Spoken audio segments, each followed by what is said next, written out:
Free your mind. Welcome aboard. Welcome to the edition of the Pan-African Pyramid Show, a special edition where we are going to look into the situation in Haiti. My name is Andrew Lumba, your speaker, and online I have quite a number of interesting guests. General Jimmy Teziria, aka Barbecue from Haiti, a man who is leading a revolution to actually counter what he calls the modern-day slave in Haiti.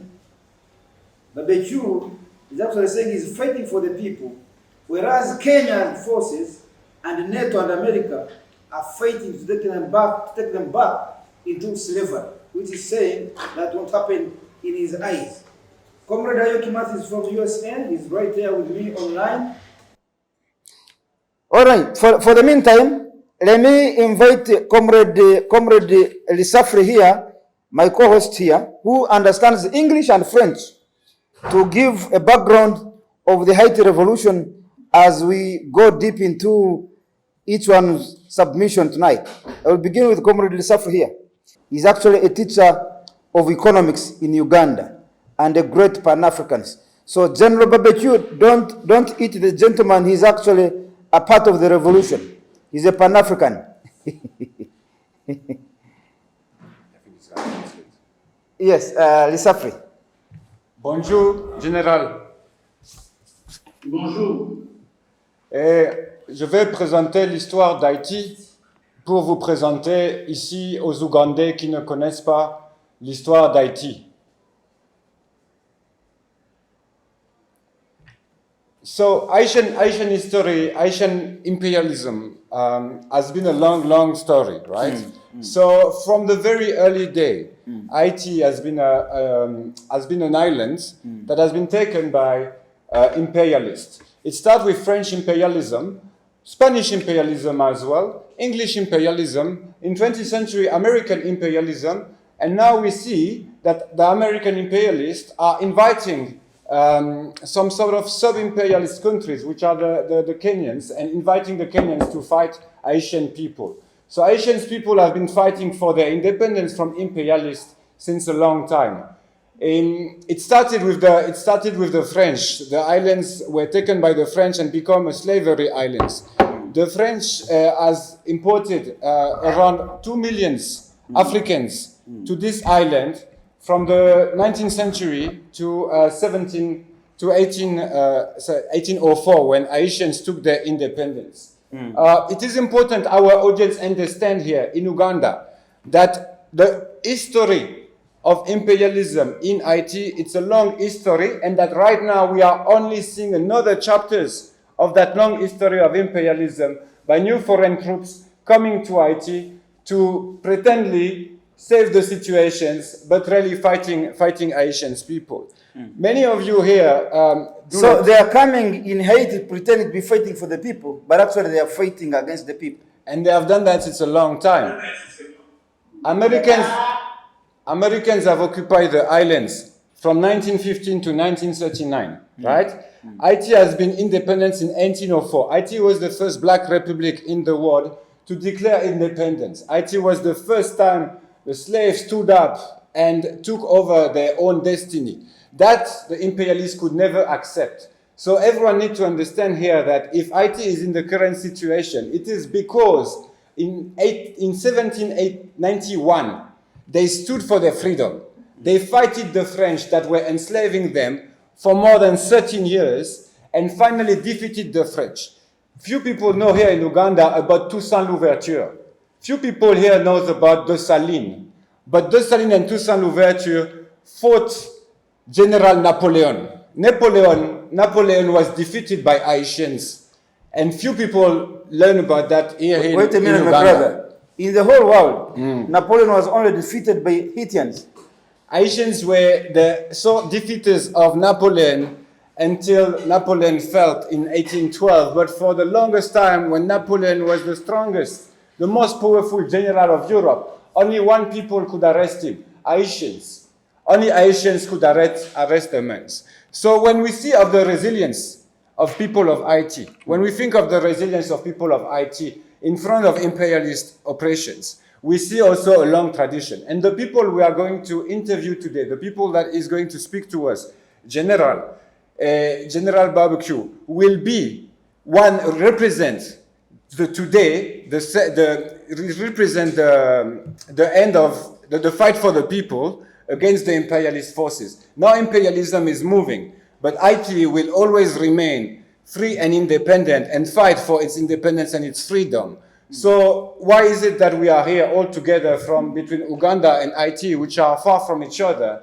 It is because American imperialism are now using Kenyan troops to fight Haitians. And the Haitians, we have said in this show, in the PAP, in this show every week, we have said that Kenyan troops have nothing to do in Haiti. Les Kenyans n'ont rien à faire en Haiti. We have said that in this show since a long time. We have said that the Kenyan troops were not supposed to be sent to Haiti, that President Ruto was doing a big mistake by playing cards with the Americans. Now the situation is as it is, and we would like to know, we would like to think what is the general going to do about the situations, and what is the real situation between troops of Kenya and the situation in Haiti. Maybe if we could ask you, can you translate that in French so that the general can, what you just made the presentation in English, if you could in a few minutes translate in French so that we can be on the same page. Secondly, if you could also, after that, if you could also give us an update of what is happening right now in Haiti. Général Barbecue, est-ce que je peux vous appeler Général Barbecue? Pas de problème, sans problème. Ça ne me dérange pas. Ok, vous pouvez me dire le nom que vous préférez? Mon nom complet c'est Jimmy Chérussier. Général, très bien, monsieur Chérussier. Donc, j'ai présenté ici l'histoire d'Haïti et toutes les interventions étrangères qui sont venues en Haïti. D'abord les Français, après les Espagnols, après les Américains. Et j'ai montré que l'intervention des Kenyans n'était pas la bienvenue en Haïti, que les Haïtiens doivent résoudre leurs problèmes sans l'intervention des troupes étrangères kenyanes. J'ai essayé de montrer aux jeunes ici en Ouganda que votre combat n'est pas un combat seulement de 2024 ou de 2023, mais c'est un combat pour l'indépendance et la liberté du peuple haïtien. Et il faut bien comprendre, j'ai fait comprendre à notre audience que le peuple haïtien en a marre de ces politiciens corrompus. Le peuple haïtien en a marre des gens qui ont conduit le pays dans cette situation. Mais le peuple haïtien ne croit pas que ce sera des étrangers qui pourront résoudre le problème. All of this is excuse where Canada, France, USA using this to put the country into occupation. Josiane, nous-mêmes, nous ne pouvons pas accepter ça. Today, we cannot accept that. Haïti a assez de ressources pour développer tête. Haïti a assez de ressources pour faire tête manger. Haiti has enough natural resources to take care of itself, to feed itself. C'est États-Unis, Canada, la France qui contrôlent l'économie paysan, qui contrôlent les politiques paysannes, qui cause que Haïti va jamais développer. It's United States, Canada, France who control the country's economic, the natural resources of economic. That's why the country cannot take care of itself. Yo utilisé oligarques corrompus qui pas haïtien qui c'est Syro-Libanais. Yo utilisé classe politique corrompue malgré qu'on est corrompu avec eux. They are using the corrupt oligarchs, the political traditional leaders to put the country into that situation.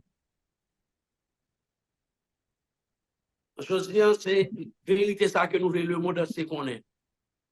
This is the truth that we are spreading to the whole world to know. Tout le monde qui lève campé, un système qui là, il faut passer pour bandit, il faut passer pour gang. Against the system, they take care of the thing. Parce que je dis Haïti besoin et parce que je dis Haïti besoin de soutien toute l'Afrique là pour aider. Pas mon président pour Ruto qui s'est resté avec. Je sais pas si Haïti besoin de soutien toute l'Afrique là pour aider. Mais pas mon pour Ruto qui sont restés avec. I think today the whole of Africa has to stand to help us, not to like the same as President Ruto. Ruto sont restés avec, son esclave mental qui a travaillé pour les États-Unis. Who is at the service of US. Je dis, Ruto fait Afrique la honte. Ruto, who is a mental slavery of US, may cause Africa to be ashamed. Et Ruto sont honte pour l'Afrique. Ruto is a shame for Africa. Parce que je dis, nous-mêmes, nous Haïtiens, nous tellement reconnaissants vis-à-vis de l'Afrique, nous pas penser que son pays africain qui a fait combinaison pour mettre nous sous occupation. Today, we as Haitians, we are so grateful to Africa. We did not think it was an African country who would come to stand against us. He is referring to Ruto. Haïti, pas qu'à arrêter Jean-Li là. Haïti, pas qu'à continuer à vivre dans conditions misérables ça. Haiti cannot stay the way it is now. Haiti cannot continue living in these miserable conditions. C'est peut-être ça que nous devons gommer contre l'Occident. C'est peut-être ça que nous devons gommer contre Oligarchs, à toute politique corrompue, à tout média corrompu, et que pour nous, Haïti, c'est l'indépendance sans chercher. This is why we have to fight against the West. We have to fight against the oligarchs. We have to fight against all the corrupt medias. Pour nous, Haïti, deuxième indépendance qui n'a cherché. In order to give to Haiti the second independence which we are seeking. OK, quand on a des questions, je vais une question. Now, if you have questions, I am waiting for the questions. Well, thank you, General Barbecue. Thank you for that. How does Haitians, this question goes to General Barbecue, how does Haitians support the occupation of the Irish power? Of the troops. Of the troops. Comment les Haïtiens supportent les soldats kenyans à Port-au-Prince? Les Haïtiens supportés soldats kenyans dans Port-au-Prince, Haïti. avec la violence des armes? Avec violence d'armes. Comment ils fait ça? Contrairement avec ça, le journal a fait mon coin. Contrary to what the news make people to believe, Soldats kenyans n'ont pas bienvenue en Haïti. the Kenyan troops are not welcome in Haiti. Et pas qu'aucun soldat ou l'autre pays qui a bienvenue sous terre papa de Saline. And no other country's troops will be welcome in the land of Desaline. Peuple a subi un pile violence en bas série de groupes armés. The people suffered violence under armed groups. Mais c'est oligarques qui ont politisé qui mettent ça dans un groupe armé et qui ont déstabilisé le pays. It was the oligarchs and the politicians who armed those armed groups in order to destabilize the country. Nous-mêmes, nous avons essayé de réunir tout groupe armé pour nous montrer que nous ne pas faire violence sur le propre monde qui semble. Today, we are trying to unite those armed groups to let them know we should not destabilize the country. Et nous commençons à jouer un pile résultat comme ça. And we already have a lot of results by doing that. Par exemple, on paquet pour quitter qu'on fait kidnapping qui va faire kidnapping encore. For example, some groups used to kidnap people and now they stop it. Et qu'il y a un groupe qui te fait moun courir quitter Kayo, nous avons négocié avec eux et que pour quitter côté pour moun yo ka tourner la Kayo. Some armed groups caused some people flee their houses. We are working on that to make those people come back to their houses. Nous juste chercher réconcilier avec la population, avec moun qui semble nous yo. We're trying to reconcile with the population, with those who resemble us, who looks like us. Là nous fin faire travail ça, soldats kenyans yo pas arriver dans pays. After doing that work, the Kenyan troops will not be able to stay in the country. Haïtiens naturellement nous sommes peuple qui rebelle. Naturally, Haitian people are rebels. C'est ça, États-Unis, Canada, la France connaît, qui fait toujours fonction pour diviser le pays. That's what US, France, and Canada know. They always do something to divide the country. Dans devise nous, l'indépendance, c'était l'union fait la force.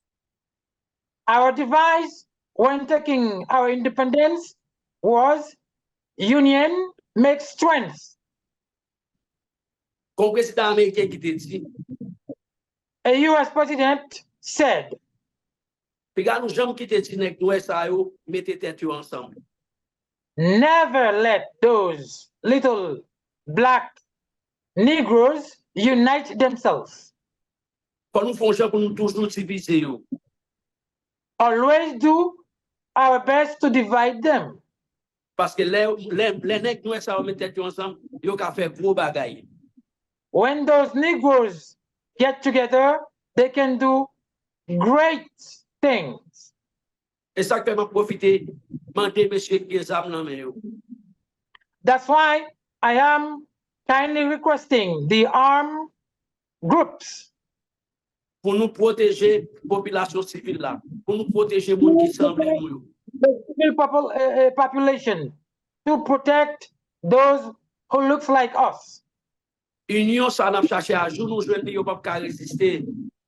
This union which we are seeking, when we find it, they will not be able to resist us.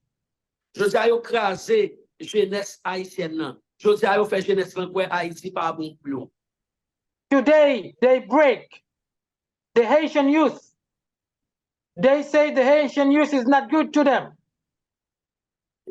Jeunes yo obligé pour quitter pays là, pour aller Brésil, Chili, Mexique. The youth flee the country to go to Brazil, Chile, Mexico. Et là arrivé en République dominicaine, Dominicain maltraité yo, raciste dominicain fait Haïtien passer en pile misère. And when they reach to Dominican Republic, those racists who were there mistreated them, telling them Haitians are no good. Okay. Gouvernement Biden n'a venu avec yon bagay qui relè côté que y a bay moun yo visa pour entrer aux États-Unis. Un paquet crème jeunesse là, un paquet professionnel, un paquet médecin, moun qui te Haïti pays qui obligé à passer misère aux États-Unis. President Biden used a humanitarian programs. He pulls all the educated people, the medicines, teachers, everyone to go to the US. Pendant que Haïtien qui te pays yo même yo continuer à rentrer dans le pays. While they are making the Haitian national to flee Haiti, and they themselves are going to Haiti. Dans combinaison avec politiciens yo, constitution pays a interdit que étrangers achètent terre dans le pays d'Haïti.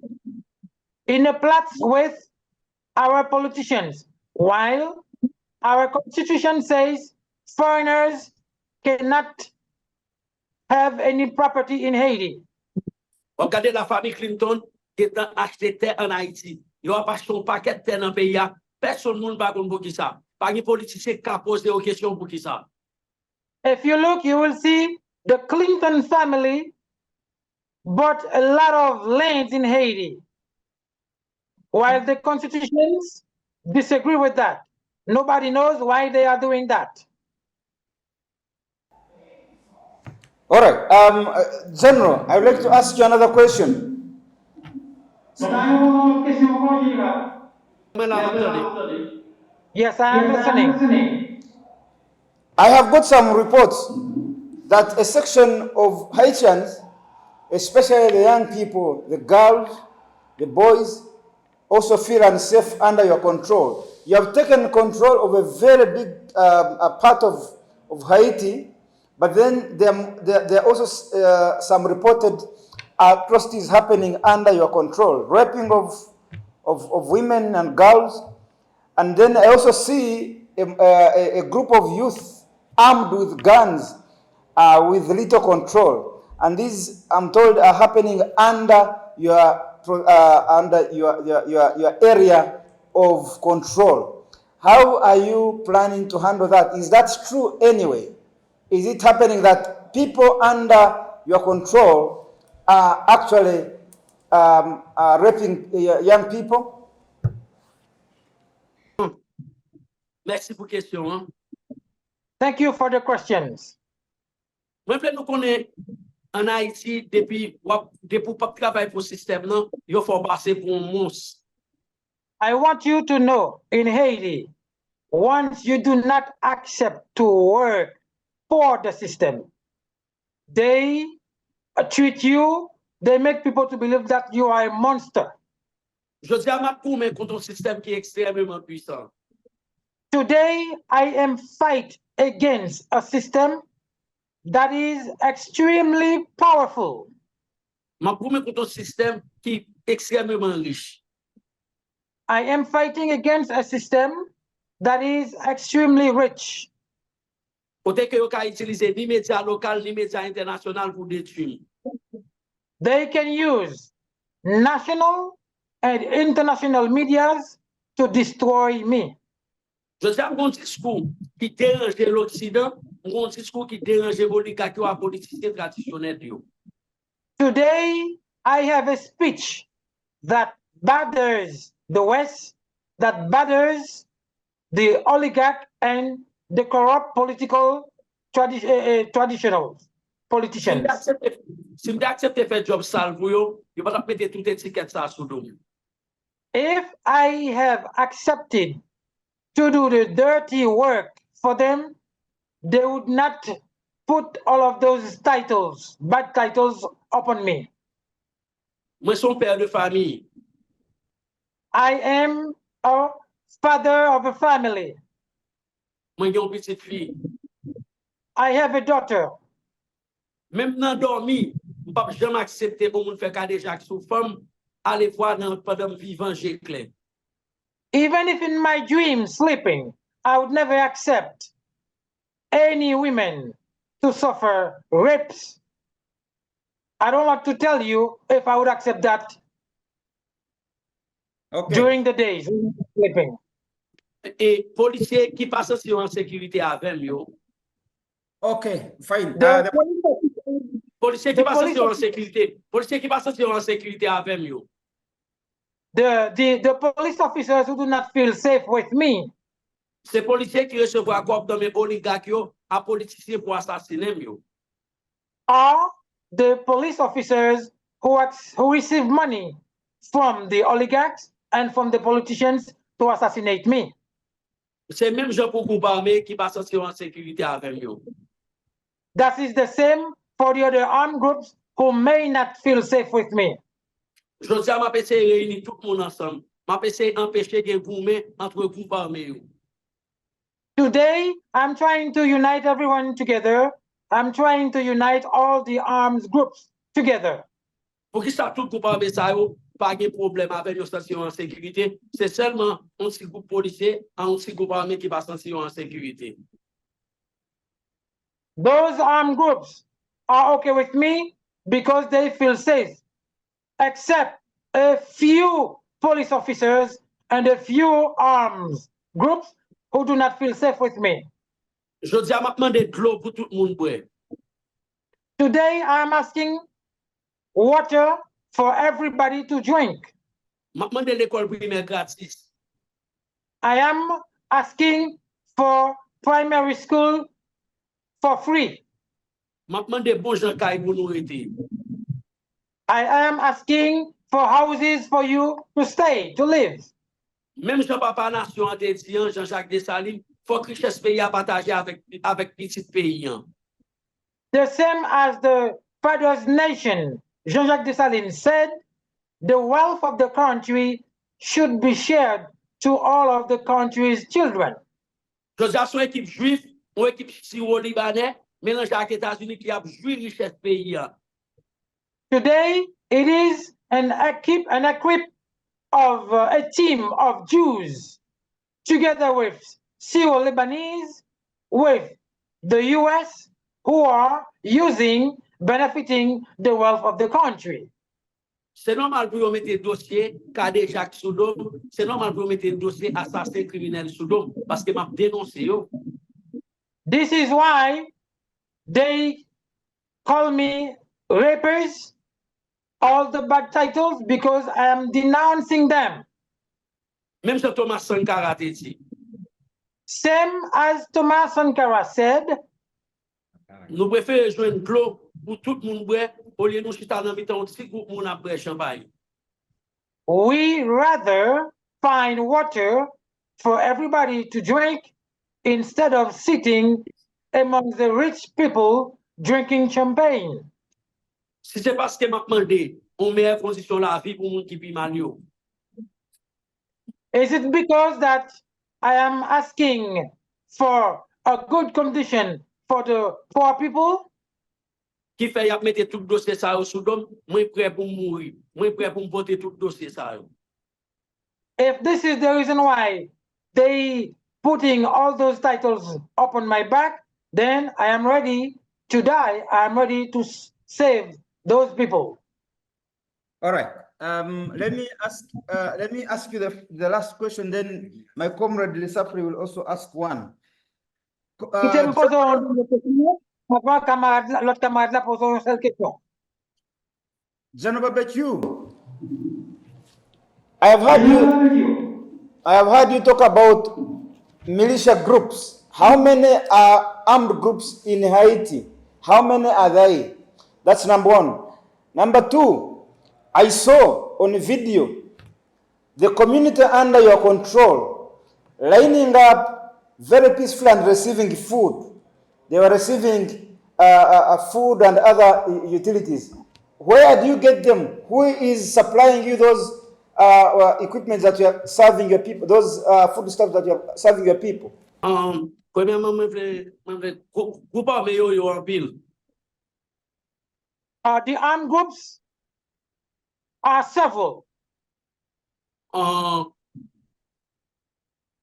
Majorité, nous qu'a dit à peu près 75 à 80% ville et Port-au-Prince qui est groupe armé là-dedans. We could say from 75 to 80% of Port-au-Prince has armed groups in it.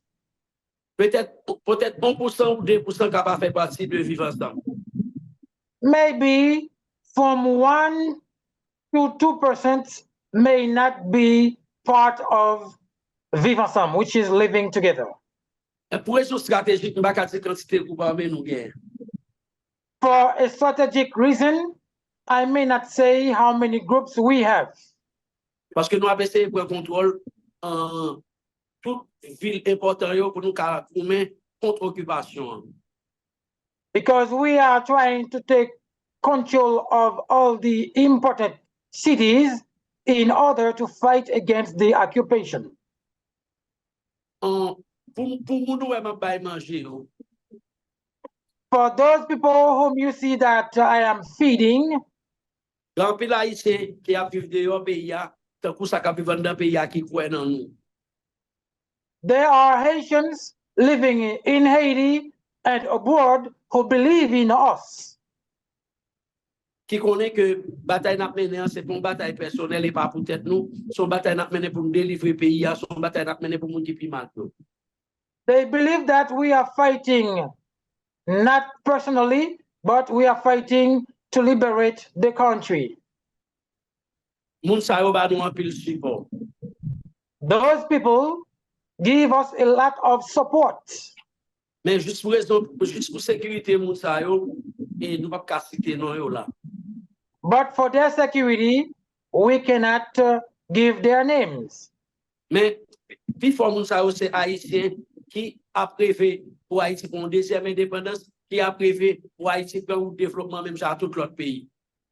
Most of them are Haitians who wish for Haiti to be liberated, for Haiti to become another country than what it is now. Haïtien pas un peuple qui aime les moun a plonger main bali. Haitian is not a people who like to receive from other people. Haïtien son peuple qui gagne dignité, qui aime travail. Haitians is a people who has dignity, who likes to work. C'est l'Occident avec oligarques, avec politiciens qui crasent l'agriculture pays nous. It is the West, together with the oligarchs, who destroy the agriculture of our country. Chose la majorité population, 90% population en un grand bout. Today, 90% of the population is hungry. Chose la c'est ça que nous capable pour finir recevoir manger dans mais qui compte moun li. This is why today they could receive food money from anyone. On a supporté moun yo tout autant nous capable jusqu'à ce que nous libérer pays en bas griffe États-Unis, Canada, la France, en bas griffe oligarques et politiciens. As much as we can, we will support them until we liberate them under US, France, Canada. Haïtien besoin de retourner vivre dans la dignité, j'ai nous te qu'on vivre dans le temps passé. Haitian needs to live a better life as they used to live in the past. Nous avons des qui a fait plus bon tuerie que tuerie américain a voyé ba nous là. We have land that could grow a better rice than the rice that is sent to us by US. D'ailleurs, il y a une université aux États-Unis qui fait études sur tuerie après Haïti qui dit tuerie ça a ba cancer. Some universities in the US study the rice that is sent to Haiti by US. They say those rice is not good. C'est ça que fait prendre contrôle politique paysan et que on façon pour nous pas jamais investir dans l'agriculture, on façon pour nous pas jamais chercher by propre tête nous manger. This is why they take control, the political control of Haiti to prevent us using agriculture in order to feed the nation. Tout ça pays a été gagné, yo utiliser politiciens yo faire vendre tout. All the anything the country had, like infrastructure, they use the politicians to have them sell all of that. Nous te kon faire sucre, yo fermé Asco.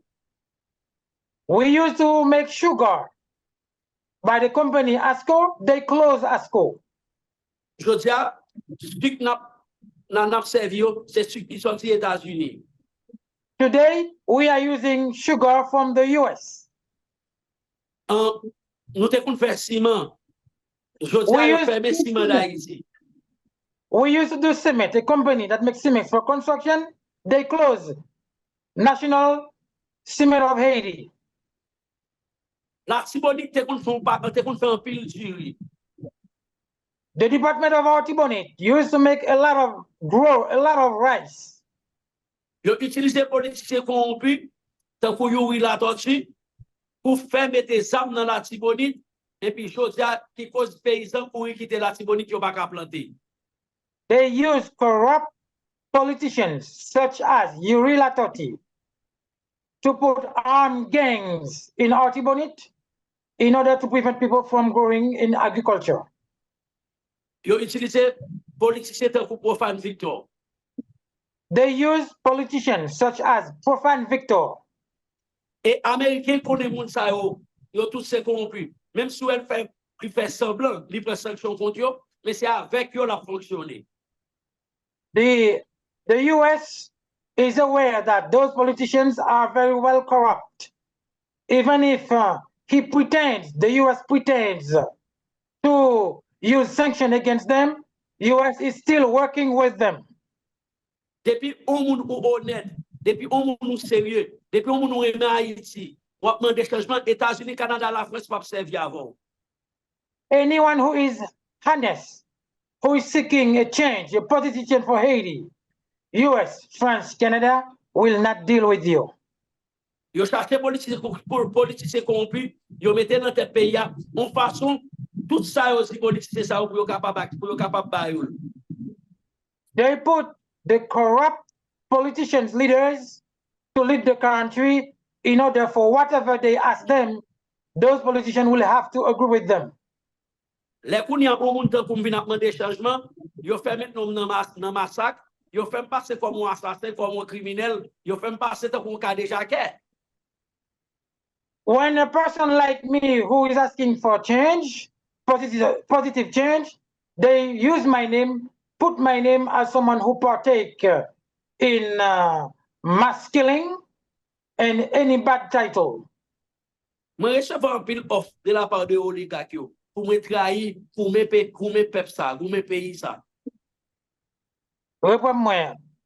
Moi recevoir un pile offre de la part de Okay. oligarques pour me trahir bataille ça.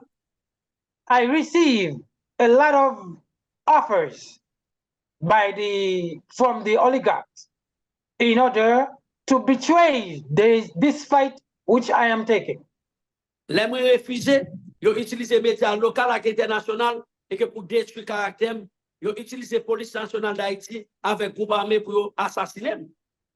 When I refuse, they use local and international medias, oligarchs, the corrupt traditional politicians to destroy my character.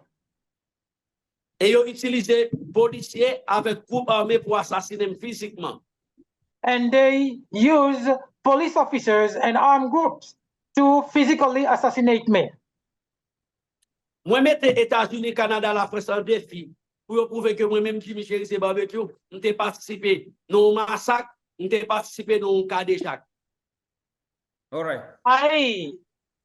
I put USA, or I asked US, France, Canada to prove that I partook in the mass killing of Haiti.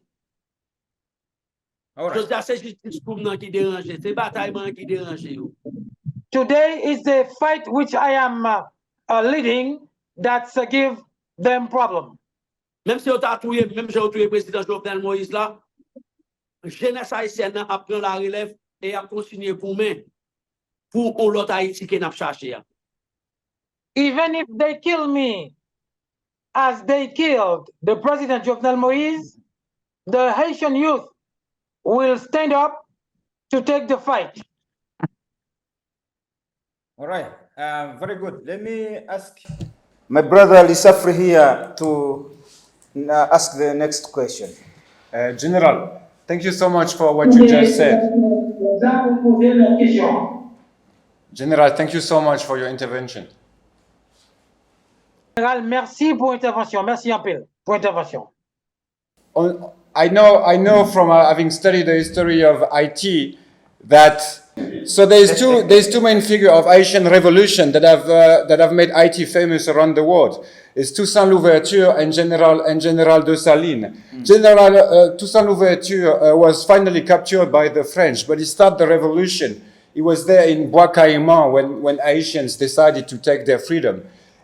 When it comes to Toussaint Louverture, he got captured after he fought really strongly and really strategically with the French. Then Mr. Dessalines took power from Mr. Toussaint Louverture, and he fought and he won the war against the French and declared the independence of Haiti. The independence of Haiti was two men, right? Toussaint Louverture and Mr. Dessalines. I am asking Mr. General, Gen.Barbecue. which one of the two is he? Is he the man that started the revolution but will get captured? Or is he the man that will straighten the revolution and kill the oligarchy? Both of them, Toussaint Louverture was a great man. Jean-Jacques Dessalines was a great man for the country. Moi-même, je aimé tous les deux. Ni Toussaint Louverture qui lancé révolution, ni Jean-Jacques Dessalines qui finit révolution. Mais dommage, pas tous les deux. I would like to be both of them. Toussaint Louverture, who launched the revolution, and Jean-Jacques Dessalines, who ended the revolution. But unfortunately, I may not be both of them. Mais m'a répété même parole Toussaint Louverture dit, les Français ont été prendre, mettez en prison en France avant d'aller en France. Il était dit comme ça que pendant nous arrêter et que moi c'est pied bois liberté ya. Nous mec couper pied bois après pousser encore parce que racine nous en pile. But I am repeating the same words as Toussaint Louverture said. He said, while you arrest me, I am the trunk, the main body of the tree. You may take me, arrest me, but the roots of the tree are big and many. They are deep. They will come back through the roots of the trees.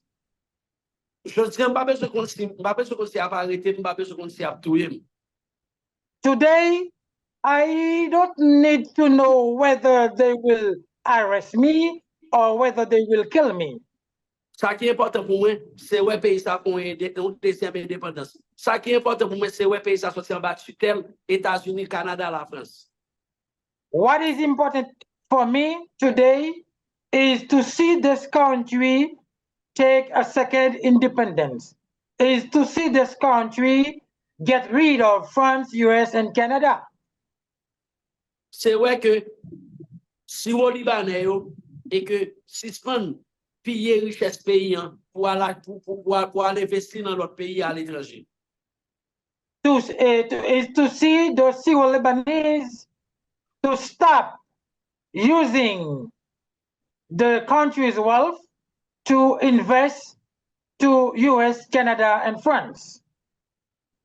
Peu importe ça qui arrive, ça qui est important aujourd'hui à nous lancer bataille là et que nous approuver pour moun k'ap vinn derrière nous même si on t'a assassiné nous pour prendre flambeau pour continuer bataille là.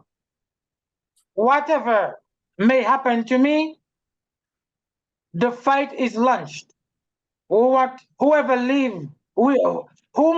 we leave behind to take the fight and continue it.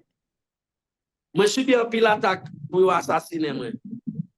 I undergo a lot of attacks which was led to assassinate me. Moi subi un pile attaque de la part de la police. I suffer attacks from police. Moi subi un pile attaque de la part de l'autre groupe armé. I suffer attacks from other armed groups. Mais sans cette nous yo toujours campé bon côté. Esprit qui dans tête Jean-Jacques Dessalines toujours protégé. But our ancestors always stand with us. The spirits in the head of Jean-Jacques Dessalines always protect me. Moi juste souhaiter on l'autre Haïti. Peu importe Toussaint, peu importe moi Jean-Jacques Dessalines, histoire a connaître comme monde qui te goumé pour liberté pays ça. Even if I may be like Toussaint Louverture, I may be like Jacques Dessalines, but history will identify me as someone who fought for this country. Thank you so much. Merci beaucoup. Merci beaucoup. We would like to know if he's willing to go to elections and go in elections to get elected to become the rulers of Haiti when occupation will be finished. est-ce que vous désirez, ou même en tant que général, est-ce que vous désirez pour participer dans l'élection en tant que candidat pour capable élire en tant que président d'Haïti, pour diriger d'Haïti? Côté que c'est ça qui va permettre l'occupation t'a fini. Avec le système qui a, nous ne pouvons pas aller dans l'élection avec lui. Si nous allons dans l'élection avec ce système qui a, automatiquement nous allons rester avec ce système là. With this system that is there today, we cannot go partake in election organized by this system. If we do, we will be the slavery, the servant of this system. Système ça, c'est États-Unis, Canada, la presse qui contrôle avec Oligarchs. C'est eux qui investissent pour mettre président, sénateur, député. This system is controlled by US, France, and Canada, and the oligarchs. They invest money to put whomever they want as leaders in this country. L'objectif c'est pas ouais, nous en tant que candidats. L'objectif c'est pour nous capoter le système ça et pour nous jouer nos plus bonnes conditions de la vie pour les gens qui sont là. Our objective is not to become a candidate. Our objective is to tackle the systems, to get rid of it. Les nous pour mettre contre système là, les nous fin chercher meilleures conditions de la vie pour les gens qui vivent mal. Parce que le peuple là lui-même l'a fait choix pour compter. C'est pas nous qui pourrons désigner tête nous comme candidat, mais c'est le peuple là si nous méritons ça et puis cap dit OK, il choisit nous pour ça. After we direct, we lead the people. We help them with food. It's not us who will identify ourselves as candidate. That will be the will of the people to decide after that. Excellent. Dans le moment la bataille nous c'est écoumer pour jouer nos plus bonnes conditions de la vie pour les gens qui vivent mal. But what is good now is to fight to find a better living condition for the people. Very good. Excellent answer. Gen.Barbecue. Gen.Barbecue. What did he say? He's listening? Yeah, he's listening. Gen.Barbecue, I want to wonder, how far are you willing to take this as a formidable force, and of course form a government that is respected? Because from the intelligence that I have is that you are the most strongest general in opposition of the current status quo that is being supported by Kenya, by Ruto. How are you trying to galvanize power? Maybe bring together all those other militia groups on your side to create a Haiti that is based on the rule of law. Because are you going, some international media call you a gang. You know, you are a gang leader, you are this, you are that. Are you going to go, for a long time with that name? Don't you think that it's about that time you galvanize enough energy, enough support, and then you create a government, or you force the government in power to create an environment for free and fair elections to take place, so that maybe you stand if you wish? Because I'm also told that you once served. Qui risque ou capable bran là? Ou même qui c'est un leader cap de fond peuple qui très influent, alors que il y a plusieurs médias internationaux qui traitent en tant que gang, en tant que leader gang. Pour ta mettre fin dans ce genre de bagaille ça, combien de temps ça prend? Est-ce que vous avez toujours continué à même dire ça pour tout le temps? Ou bien qui ça que vous avez pour faire? Et si vous avez désiré, est-ce que vous êtes capable de venir un leader pour venir diriger le pays? Je seulement rappeler pour nous.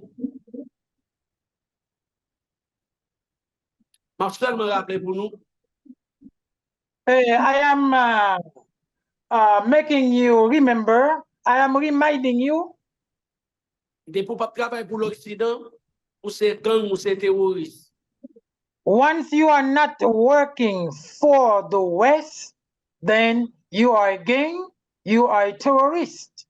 Les gens qui travaillent pour l'Occident, il y aurait les révolutionnaires, il y aurait les défenseurs de la patrie. When you are working for the West, they call you a revolutionary. They call you a defensor of the state, the country. Allez en Ukraine pour nous voir comment les messieurs Azov, il y aurait les défenseurs de la patrie.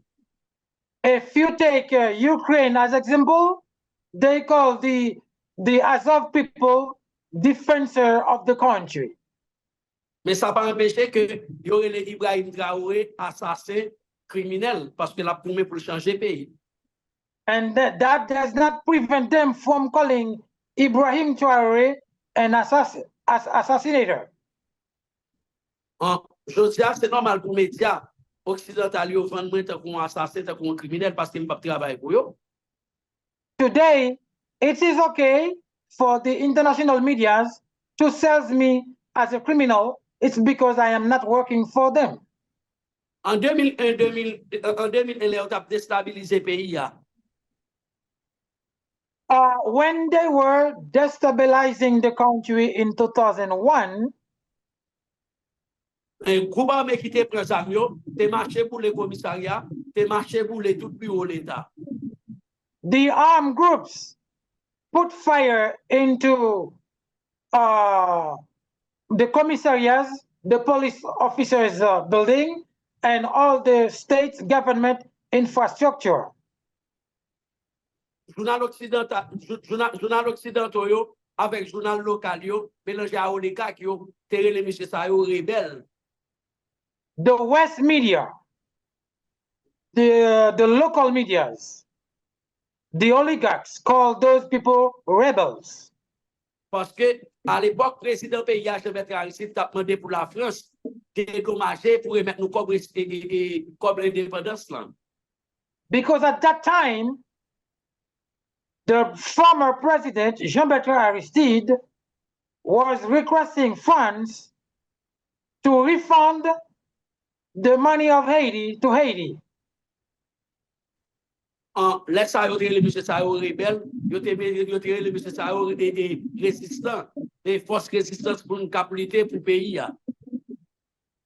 At that time, the West called those people who were fighting in the street resistance army, rebels.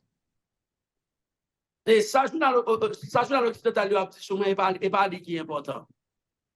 What's the West medias are saying about me are not important. Ça qui est important, c'est ouais condition la vie, peuple haïtien améliorer. What is important is to see the Haitian people have a better living condition. Ça qui est important, c'est ouais que n'importe qui ambassadeur français, n'importe qui ambassadeur américain, pas capable un président pour pays l'autre et pas n'importe qui pays d'Haïti, premier peuple noir qui est dépendant. What is important is that any US embassy, French embassy cannot happen to give order to Haiti, a country like Haiti, to give order to Haiti. Et ça qui est important, c'est pour États-Unis, Canada, la France, si je prends un petit pays qui dans Caraïbes là, sous l'autre CARICOM, c'est eux qui ont décidé pour mettre 9 présidents dans ce pays. What is important is for the US, France, and Canada to stop using the Caribbean countries to use CARICOM to bring 9 members of presidential to put in Haiti. They need to stop doing that. Et dans ce pays, ça y a pas pour faire occuper nous, il faut même gagner indépendance même. And they are using some of countries in the Caribbean that is not even independent yet. They're trying to make those countries to lead Haiti. Je dis à depuis un monde pour choisir garder américain danger, pour choisir garder français canadien danger, ou c'est terroriste, ou c'est gang, ou c'est bandit. Today, anyone who trying to stare, that means looking in the eyes, if you are staring at the US, Canada, France, and then they call you a danger, you are a terrorist. Si c'est parce que je demande de l'eau pour tout le monde, si c'est parce que je demande meilleures conditions de la vie pour tout le monde, qui fait journal occidental après les gangs, après les bandits, moins prêt pour mourir gang, moins prêt pour mourir bandit. If it is because I am requesting for the water for my people, a better living condition for my people, if this is the reason why the West medias are calling me gangs, then I am ready to die for a better living condition for my people. Nous tous pas pour quitter le pays pour aller vivre aux États-Unis, nous tous pas pour quitter le pays pour aller vivre au Canada, la France. Nous avons prêté vivre là, nous avons participé dans le changement pays, nous avons participé dans le développement pays. Not all of us who are fleeing Haiti to go live to the US, France, and Canada. We are staying, we are fighting for the country. Thank you. Pour nous changer condition la vie, mon Dieu. Thank you. My And we last want question.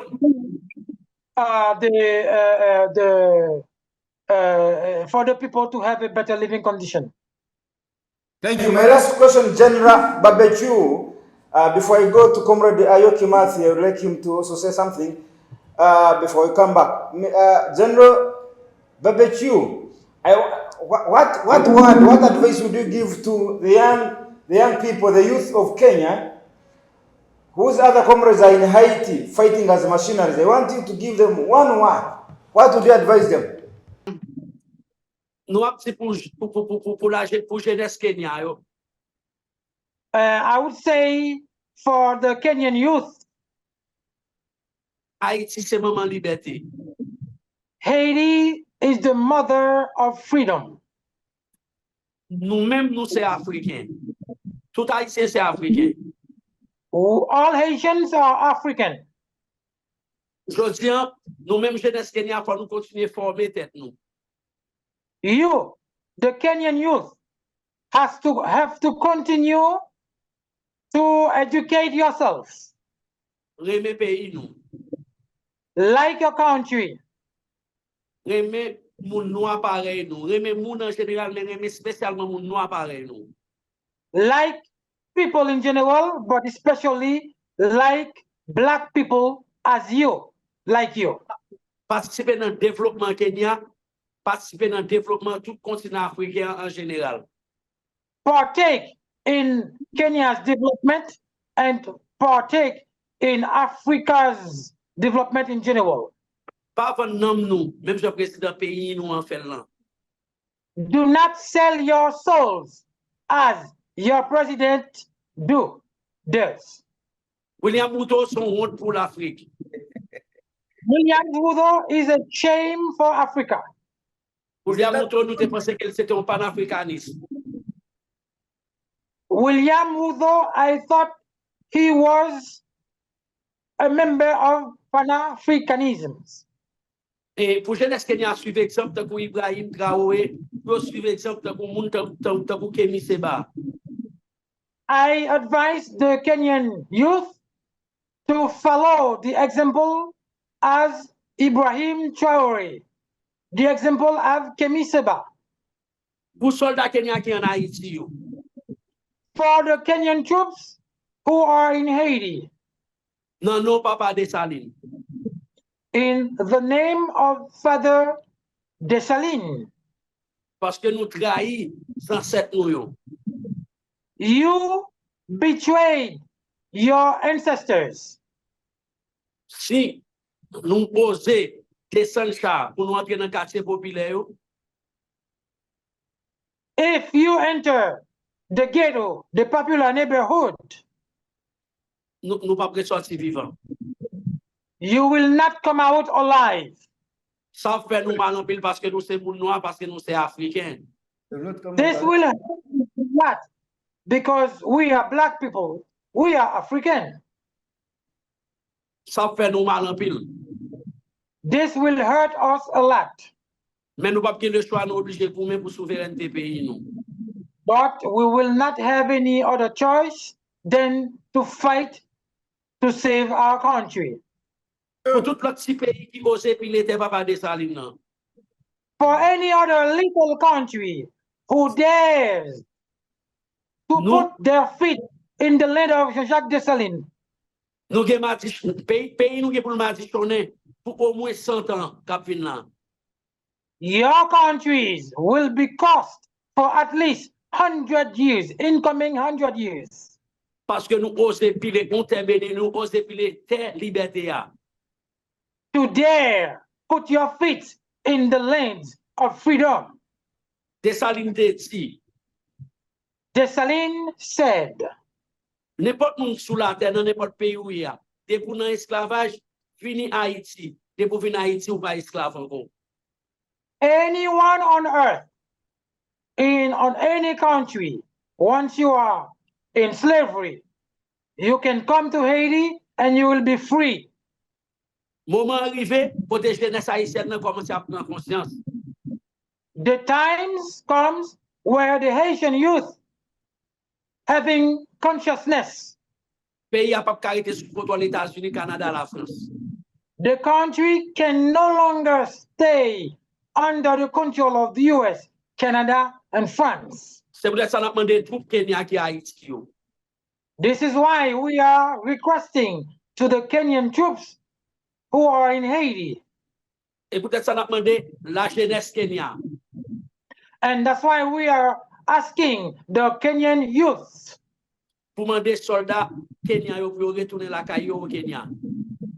to ask the Kenyan troops to return home in Kenya.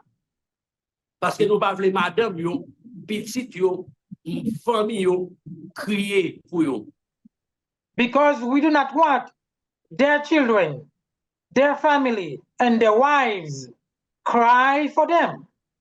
Et peut-être que yo capable même jouer encore yo pour faire enterrement. Maybe some of them, their body may not be found for the funeral. C'est pas ça nous souhaiter pour yo. This is not what we wish for them.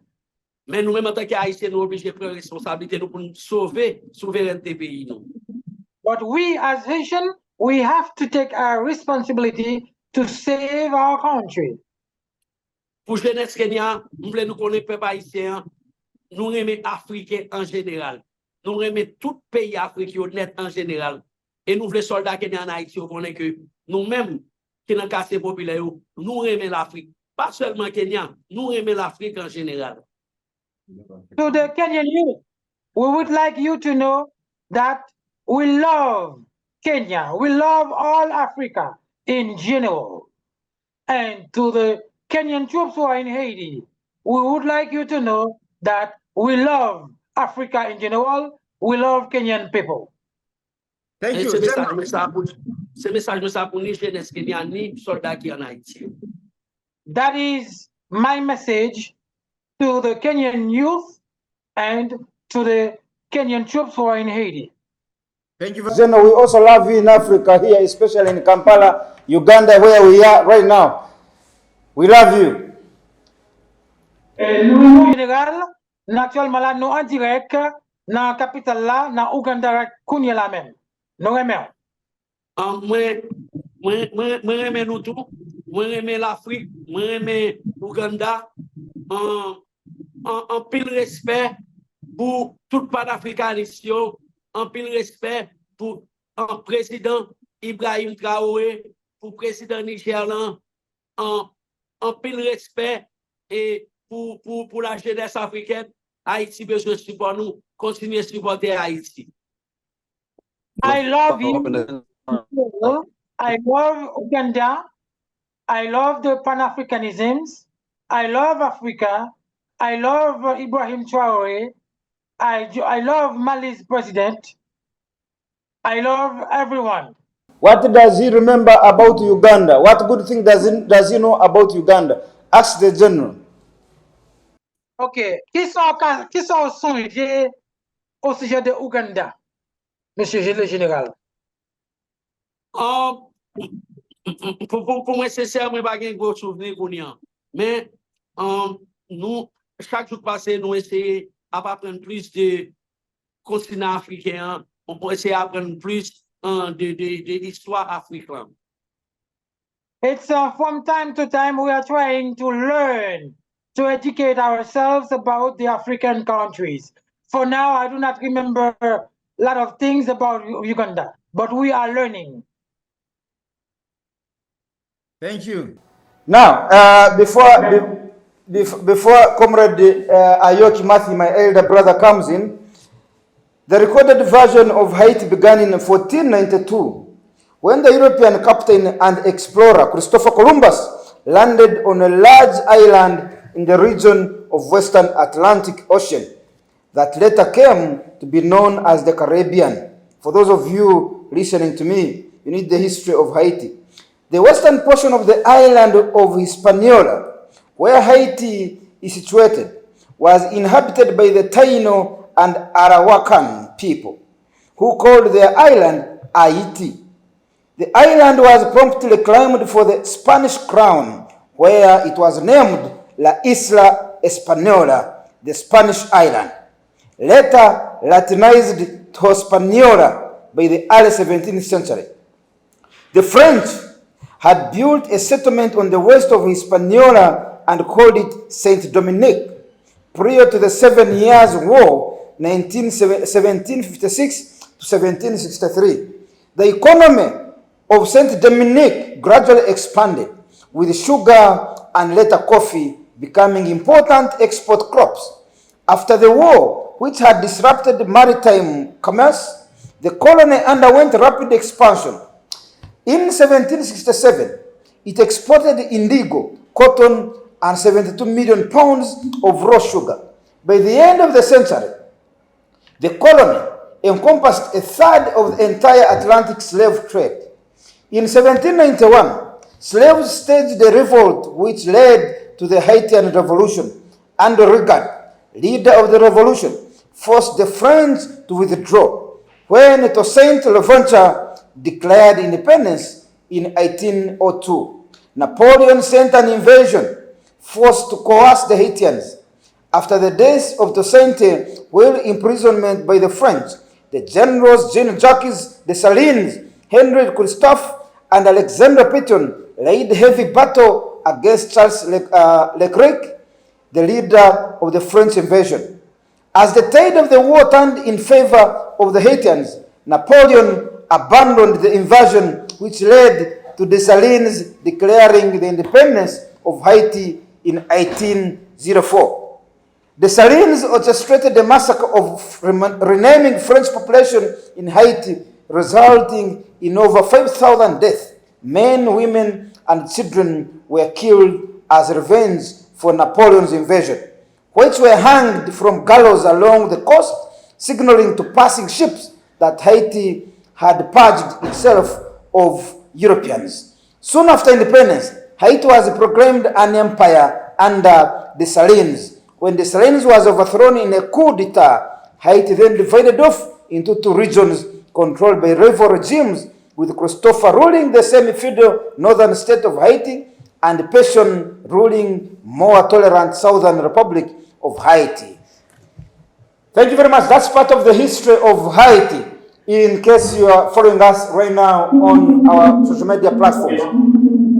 I want to welcome my elder brother in Pan-Africanism, my mentor, Mwalimu, Comrade Ayo Kimathi from Washington, D.C. The next few minutes are yours to give an overview of what is happening in Haiti. If right now as I speak, there is reported death of a number of people in Haiti as I speak right now. I've just been watching news. A number of people have just been killed.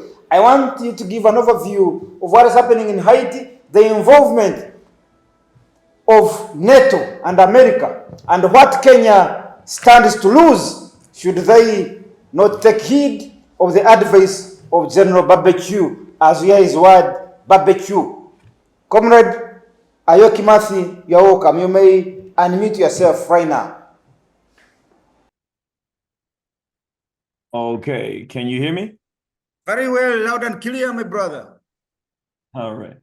Thank you.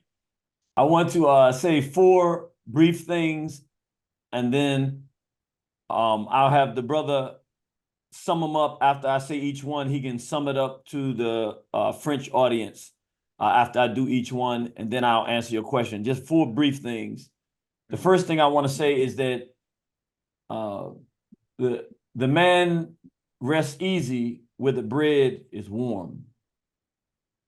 And what I mean by that is I want to say thank you for this very warm introduction into East Africa for our general here. So I wanted to thank you for that. Ma di 4 bagailles. Mais en premier, ma remercie vous pour belle interview ça, introduction ça pour l'Afrique de l'Est. Okay. Moi-même tout, et moi remercie lui, moi remercie tout le monde qui fait partie de l'émission ça, qui permet moi, qui m'a l'opportunité pour me parler avec toute l'Afrique. I am thanking you as well, and I'm thanking you, all of you all, who give me this opportunity to talk to the world and to Africa. All right. The second thing I want to say is that Deuxième bagage que je dis, c'est que in terms of the Haitian history, en termes de l'histoire d'Haïti, there are 2 wonderful leaders who are very warm to my heart. In fact, I'll say 3 people who stand out. Well, there's a lot of them stand out, but 3 that I would mention. bien, tu as mentionné 3 leaders qui étaient au fond de mon cœur. One is Sister Fatima. Une, c'est Sœur Fatima. Another is Baba Boukman Duddy. Et l'autre, c'est Duty Bookman. And great General Jean-Jacques Dessalines. Et le grand général Jean-Jacques Dessalines. I just wanted to invoke the name of those ancestors to let them know we have not forgotten them and all the great warriors of Haiti. Et nous devons faire nous connaître que grand ancêtre ça yo, que pour faire nous connaître que nous pas oublier yo, c'est grand guerrier de l'histoire d'Haïti. The next thing I want to say is the general mentioned L'autre that bagage que me dit que général l'a mentionné, he mentioned that the Kenyan troops coming into Haiti would be treason to General Jean-Jacques Dessalines. on dit que, on mentionne que troupe Kenya qui en Haïti, c'est en trahison à Jean-Jacques Dessalines. Yeah. Oui, bien sûr, c'est ça bien. Yes, I said that. Yes. I want to say something because it's very personal for me. Moi, me dit un bagay qui très personnel pour moi. To every Kenyan, including the soldiers who have been sent over to Haiti. À Henri Kenyan, y compris tous soldats ça yo qui envoyé en Haïti. It is treason to your father, Didan Kimathi. Ça c'est une trahison liée avec papa qui est le Dedon Kemati. To lift any finger against African sovereignty and freedom, whether in Kenya or Haiti. Pour ta lever droit tout contre liberté Afrique, qui c'est l'Afrique ou bien Haïti, n'importe côté. Neither Didan Kimathi nor any of the Mau Mau Ni Dedon Kemati, ni n'importe nan Mau yo. Les compagnons. will receive you in the afterlife. Qui pourra le recevoir dans l'au-delà. They will spit on you and repel you and never accept you as one of their own. Y a bien pour cracher sur. Y a projeté ou. Et ou pas jamais accepté ou comme une parmi yo. It is imperative that the Kenyan people demand that nothing happened to do harm to Haiti coming from Kenya. Les impératifs pour peuple Kenya, pour demander pour soldats Kenya yo, pas faire rien qui mal contre monde qui en Haïti. Okay. The third thing I want to say Troisième regarding what Brother Irumba asked about a new government. Concernant frère Regouma demandé au sujet d'un nouveau gouvernement, there are two narratives that occur when a slave rebellion occurs. les rébellions esclaves faites, il y a deux bagailles qui viennent passer. When the person who's enslaved chops the head of the slave master, Les esclaves là, coupent tête, maître esclave là, patron esclave là, esclavagiste là. the family of the slave master Famille, maître esclave là, esclavagiste là. and every slave owner everywhere Et n'importe maître esclave qui n'importe côté refer to the person as a tyrant for attacking the slave owner. les yo référé à moun qui coupe tête esclave là, yo fait connaître que lui c'est un tyran. Le fait que lui attaqué esclavagiste là. The enslaved population who likes to be slaves, they too will refer to the person as a tyrant. Mais c'est population esclave là, ça qui désire priorité dans l'esclavage là, yo même tout, yo considéré ou même qui te coupe tête esclavagiste là comme un tyran. But every man, woman, and child who loves freedom Mais n'importe femme, homme et enfant qui remet liberté will receive that person as a hero. les ou même coupe tête esclavagiste là, homme, femme et enfant qui remet liberté, yo recevoir en tant qu'un héros. It is not the general's responsibility to determine how we receive him. C'est pas responsabilité au général pour déterminer comment nous devons recevoir. Either we're on the side of the slave master or the freedom fighter. Quitte c'est dans parti esclavagiste ou bien dans parti combattre pour la liberté. I love freedom. I'm on the side of the freedom fighter. Moi-même, moi aime liberté, qui donc, moi campé dans bon, moun k'ap goumé pour liberté. Moi-même tout, j'aime liberté, mais ça fait moi camper dans bon monde qui a pour liberté. Me as well, I love freedom. That's why I am standing in the side of those fighting for freedom. Let each person make their decision. Quitte chaque moun prend décision yo. My last point to answer Brother Irumba's question Dernier point pour capable répondre question frère et woman là, is to talk about what's actually happening in Haiti as it relates to what's actually happening around the world and in Africa.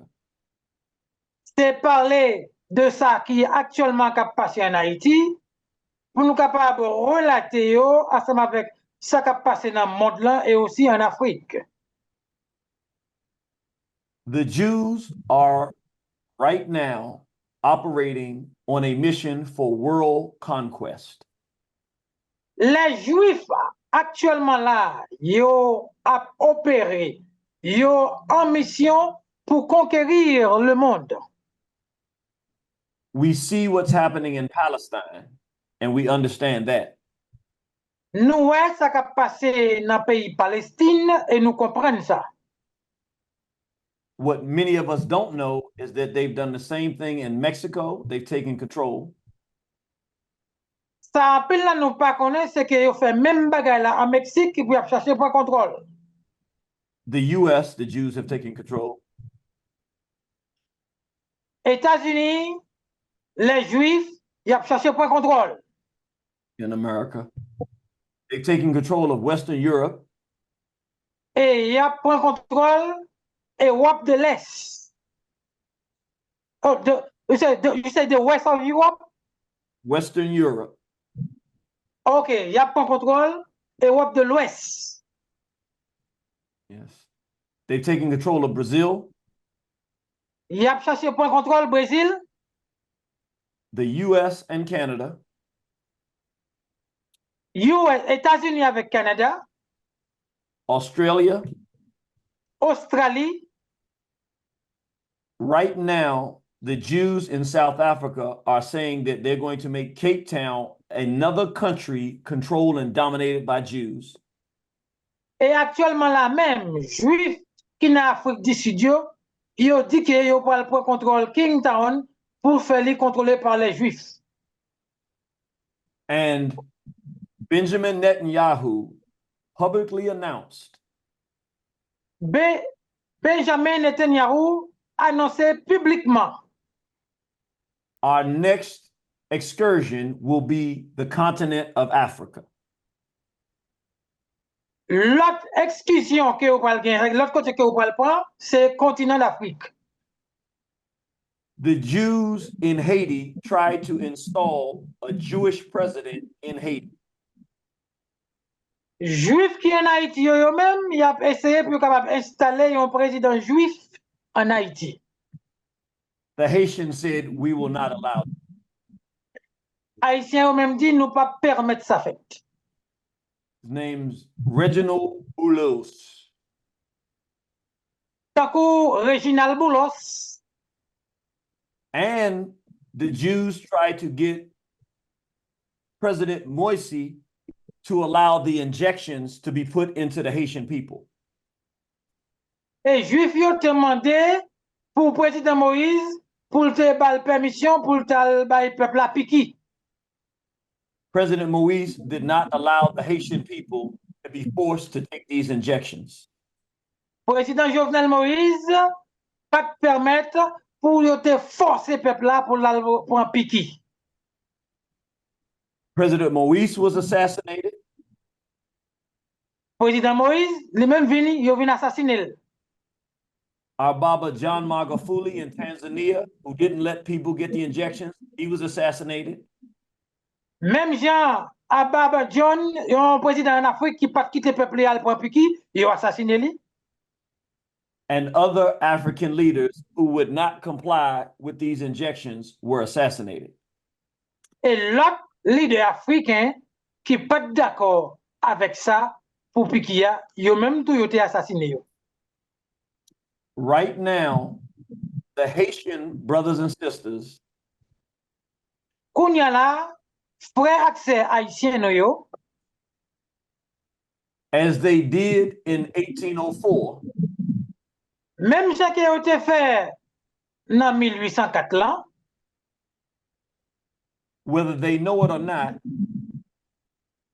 qui yo kon ça, qui yo pas kon ça, are directly leading the world in trying to stop the tyranny at this point, of which is the international Jew. The fight for Haitian sovereignty bataille pour souveraineté haïtien is actually a fight against Jewish tyranny and slavery.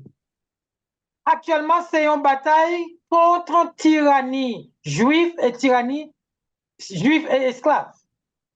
Which is why in the Dominican Republic, C'est ça qui fait, dans Saint-Domingue, they're attacking Haitians who live there right il y a now Haïtiens qui étaient là. because the Haitians are saying we cannot allow these Lebanese Syrian foreigners Parce que Haïtiens ont dit, nous pas capables de quitter étrangers si au Libanais ça yo, to take control of Haiti or the Dominican Republic. Pour arriver point contrôle Haïti ou bien Saint-Domingue. The Haitians are waking up the consciousness of the people in the West. Peuple haïtien a réveillé conscience peuple occident.